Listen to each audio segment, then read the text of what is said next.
This cardamom-infused vanilla ice cream with salted honey caramel and pecans might be my favorite ice cream that I have ever made. So to start off, we're going to pour a cup of half and half into a medium saucepan along with 6 green cardamom pods that we crack open. Then we take a vanilla bean pod, cut it in half, and scrape out the insides.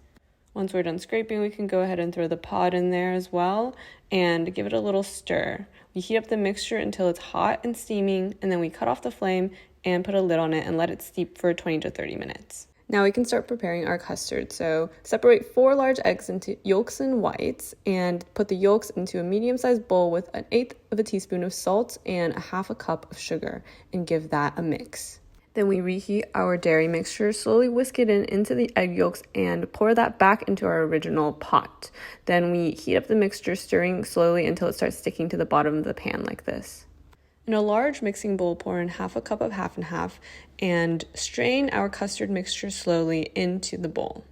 Then we set that aside and put it into our fridge for at least 4 hours to chill, but I left it overnight. Side note, you can take the vanilla pod and combine it with some alcohol to make vanilla extract. When you're ready to churn the ice cream, put the mixture into the freezer to chill it even more while we get started on our salted caramel honey. In a pot over medium heat, combine 1/4 cup of water, 1/4 cup of honey, and 1 teaspoon of lemon juice. I made this lemon squeezer myself. It's super cute. Pour 1/2 cup of sugar into the center of the pot, cover it with a lid, and cook it over a medium flame until the sugar is dissolved. This should take about 3 minutes. Then you remove the lid and continue to boil it without stirring until it turns into a deep amber color. You can kind of tilt the pot so that it caramelizes more smoothly. Once it turns into this gorgeous deep amber color, we toss in a tablespoon of butter and whisk in 1/2 cup of heavy cream. At this point, you lower the heat and continue whisking to dissolve any hardened caramel. Then we strain the caramel into a bowl and let it cool.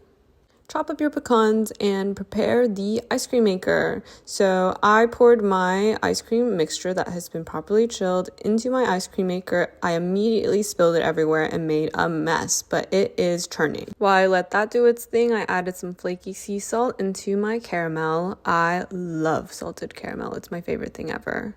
Stir that in and let it cool even more. We want it to be room temperature before we add it to the ice cream. Once the ice cream's hardened a little, I also tossed my pecans in there and let that continue stirring. Gorgeous! Once the ice cream is turned into a soft serve consistency, we can start spooning it into our loaf pan. We want to create a layer of ice cream in the loaf pan and then top that with a layer of salted caramel and keep layering it until it looks something like this.